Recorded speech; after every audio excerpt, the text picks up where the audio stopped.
अब मैं आपको हाईटेक सिटी बेंगलुरु का हाल दिखा देता हूं, जिस सिटी को सिलिकॉन सिटी कहते हैं, जहां बड़ी बड़ी आईटी कंपनियां हैं, देश का सबसे मॉडर्न सिटी जिसे माना जाता है, वहां इस वक्त सड़कों पर ट्रैक्टर चल रहे हैं। बड़ी बड़ी मल्टीनेशनल कंपनियों में काम करने वाले, एक्सपेंसिव गाड़ियां रखने वाले, आलीशान घरों में रहने वाले सब ट्रैक्टर की सवारी करने को मजबूर हैं। बेंगलुरु में हालत खराब है। शहर के कई हिस्सों में सड़कों पर पानी भरा हुआ है। बड़ी बड़ी कंपनियों के कैंपस पानी में डूब गए हैं। मर्सिडीज, पोर्शे, BMW, इस तरह की महंगी गाड़ियां पानी में डूबी तैरती दिखाई दे रही हैं। लोग फंसे हुए हैं, परेशान हैं, चाहकर भी कुछ कर नहीं पा रहे। जिन्हें ऑफिस जाना जरूरी है, मजबूरी है, उनके पास एक ही ऑप्शन है, ट्रैक्टर का रास्ता अपनाएं। आईटी प्रोफेशनल ट्रैक्टर पर सवार होकर ऑफिस जाने को मजबूर हैं। बेंगलुरु के माराथली, सरजापुर, इको स्पेस, यमलूर, बेलंदूर, वर्थू जैसे कई इलाकों में पानी भरा हुआ है।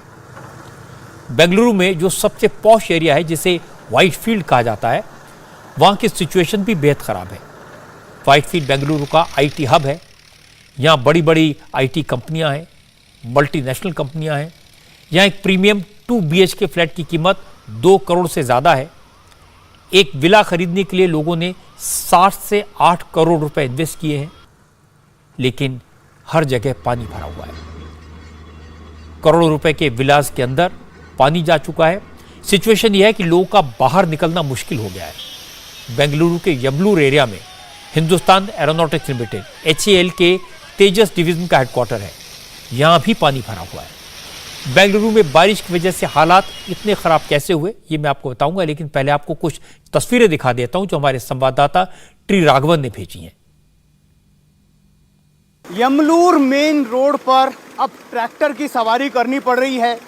वजह यह है कि आप देखिए किस तरह से यहाँ पर धारा प्रवाह है। पानी का जो लेवल है वो एक ट्रैक्टर का टायर डूब जाए उतने लेवल पर पानी है। और यही वजह है कि यहाँ पर जितने भी लोग रह रहे हैं, काम कर रहे हैं, उन्हें ट्रैक्टर की मदद से अपने ऑफिसेस को जाना पड़ रहा है। ये यमलूर रोड जो है वो आईटी पार्क का हिस्सा है। माराथली, बेलंदूर, व्हाइटफील्ड को जोड़ने वाला रास्ता है, इसीलिए यहाँ पर आईटी पार्क्स है। HAL का तेजस डिवीज़न यहाँ पर है, बहुत बड़ी संस्था है HAL की, वो यहाँ से ऑपरेट करती है। लेकिन बेलंदूर लेक का पानी जब ब्रीच हुआ तो आप देखिए किस तरह से उसने यहाँ पर तबाही मचाई है। और लोगों को जो अब तक पॉश गाड़ियों में घूमते थे, ट्रैक्टर की मदद से यहाँ से बाहर जाना पड़ रहा है। ये गाड़ी 2-3 दिन पहले यहाँ पर सड़क पर पार्क हुई थी, लेकिन अब ये गाड़ी पूरी तरह से पानी में डूब चुकी है। ये पीछे जो HAL तेजस डिवीज़न की पार्किंग एरिया को आप देख रहे हैं, उस पार्किंग एरिया में भी काफ़ी पानी जमा हुआ है। और जो गाड़ियाँ हैं, ख़ास तौर पर जो 2 व्हीलर्स हैं, वो पूरी तरह से पानी में यहाँ पर जलमग्न नज़र आ रहे हैं। जो अथॉरिटीज़ हैं उनकी भी कोशिश है कि पानी को यहाँ से हटाया जाए, उसके लिए लगातार यहाँ पर कोशिशें की जा रही हैं। एक तरफ आप HAL तेजस डिवीज़न का जो मेन गेट है उसको हम आपको दिखाते हैं। उस गेट के बिल्कुल बाहर देखिए किस तरह से एक पॉश गाड़ी BMW जो है वो डूबी हुई पड़ी है। जाहिर तौर पर लगता है कि पीछे गेटेड कम्युनिटी से ये गाड़ी जो है पानी की तेज़ धार में बहकर यहाँ पर आई है। और आप इस तरफ से देखिए तस्वीरों को, कैसे ये जो गाड़ी है, एक बहुत हाई क्लास BMW गाड़ी, किस तरह से बिल्कुल तेजस के जो मेन गेट है तेजस डिवीज़न का, उस पर जो है डूबी हुई यहाँ पर नज़र आ रही है। ऐसी कई गाड़ियाँ यहाँ पर डूबी हुई नज़र आ रही है। दोनों तरफ यहाँ पर गेटेड कम्युनिटीज़ हैं, आईटी पार्क्स हैं। ये जो सड़क है उसके दोनों तरफ और हर जगह पर पानी ने ऐसी तबाही यहाँ पर मचा रखी है कि लोगों की परेशानी बहुत ज़्यादा बढ़ गई है। मैं टी राघवन की तारीफ करूंगा कि उन्होंने पानी में डूबकर खतरा उठाकर यह रिपोर्ट भेजी, ताकि हमें यह समझ आ सके कि बेंगलुरु में हालत इतनी खराब कैसे हो गई। अब सवाल यह कि हालात इतने खराब क्यों हुए। यह बात सही है कि पिछले 90 साल में बेंगलुरु ने ऐसी बारिश नहीं देखी। इस साल बारिश का रिकॉर्ड टूट गया। ऊपर से बेंगलुरु का ड्रेनेज सिस्टम बहुत खराब हो चुका है, बुरी हालत है। नालों पर एनक्रोचमेंट हो गया है। बारिश के पानी के निकलने के लिए कोई रास्ता नहीं बचा है, इसलिए शहर में पानी भर गया। इसके अलावा बेंगलुरु में 200 से ज्यादा लेक्स हैं, झीलें हैं, जिनमें 180 लेक्स ऐसी हैं जिन पर एनक्रोचमेंट हो चुका है। जब ज्यादा बारिश होती है तो इन झीलों का पानी ओवरफ्लो होकर शहर में भर जाता है। टी राघवन की रिपोर्ट एक और रिपोर्ट है, आप देखेंगे तो आपको अंदाजा लगेगा कि बेंगलुरु के लोगों की मुसीबत की असली वजह क्या है। पीछे आप जो एक बरसाती नाला देख रहे हैं, इसे राज कालवे कहा जाता है। जब सिटी की प्लानिंग हुई थी तब इस नाले की चौड़ाई 30 फीट थी। इस नाले की खूबसूरती ये है कि ये बेंगलुरु के हर एक तालाब को दूसरे तालाब से जोड़ता है। जहाँ पर मैं मौजूद हूँ, ये जो राज कालवे है, ये दोड्डनकुंडी तालाब को बेलंदूर तालाब से जोड़ता है। एमलूर मेन रोड का ये रास्ता है। इसकी जो चौड़ाई है वो शुरू से लेकर उस तालाब से लेकर बेलंदूर तालाब तक 30 फीट होनी चाहिए।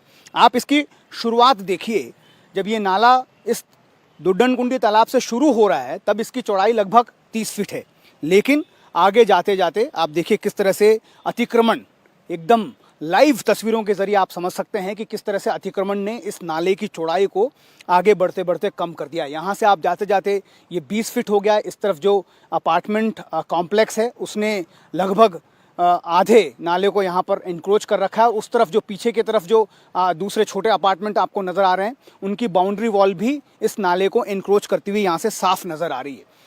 30 फीट ये नाला अगर पूरा बना रहता तो यहाँ पूरा बरसाती नाला, बरसात का पानी इस नाले से होते हुए बेलंदूर लेक में चला जाता था। दूसरी सबसे बड़ी प्रॉब्लम आप देखिए वो सामने, सीवेज वाटर। सीवेज का एक अलग कनेक्शन यहाँ पर बना है पूरे शहर में। ये अपार्टमेंट के से आने वाला गंदा पानी है जो इस राज कालवे में इसको जोड़ दिया गया है। इस वजह से क्या होता है, इस सीवेज के गंदे पानी की वजह से इस राज कालवे जो सिर्फ बरसात का पानी जिस नाले में जाना चाहिए उसमें सीवेज वाटर का कचरा भी साथ में आता है, और ये कचरा जो है नीचे जमने लगता है, इसकी गहराई कम पड़ती है, और फिर जो पानी अगर बहुत ज़्यादा रिकॉर्ड तोड़ बारिश होती है तो वो पानी स्पिल होता है और वो बाहर की तरफ आके सड़कों की तरफ चला जाता है। सबसे बड़ी चिंता की बात यह है कि 30 फीट जिस राज कालवे की चौड़ाई होनी चाहिए वो कई जगह पर, खुद मुख्यमंत्री ऐसा कह रहे हैं कि अधिकांश जगहों पर वो जो पहुंचते पहुंचते 4 फीट हो जाती है। तो आप अंदाज़ा लगाइए, जब वाटर फोर्स 4 फीट 30 फीट से निकलकर 4 फीट की तरफ जाएगा तो वो कितना बाहर की तरफ स्पिल हो जाएगा, क्योंकि वो लोड जो है वो रास्ता उसको ले नहीं पाता, और फिर नतीजा ये होता है कि वो सड़कों पर आ जाता है। 2 साल पहले सीएजी की रिपोर्ट आई थी जिसमें कहा गया था कि बेंगलुरु की सबसे बड़ी प्रॉब्लम यहां का खराब हो चुका ड्रेनेज सिस्टम है। रिपोर्ट में खुलासा हुआ कि बेंगलुरु शहर में यह ड्रेनेज नेटवर्क 842 किलोमीटर का है, लेकिन 377 किलोमीटर का ही मेंटेनेंस किया जाता है। सीजी की रिपोर्ट यह भी कहती है कि कुछ नाले ऐसे हैं जो झील से, लेक से सीधे कनेक्ट नहीं होते, जिसकी वजह से नाले ओवरफ्लो होते हैं और फ्लैश फ्लड की सिचुएशन सामने आ जाती है। कर्नाटक के चीफ मिनिस्टर बसवराज बोम्मई ने कहा कि हालात तो बहुत खराब हैं, लेकिन इन खराब हालात के लिए कांग्रेस की सरकार जिम्मेदार है। कांग्रेस ने ड्रेनेज सिस्टम को सुधारने के लिए कुछ नहीं किया। This is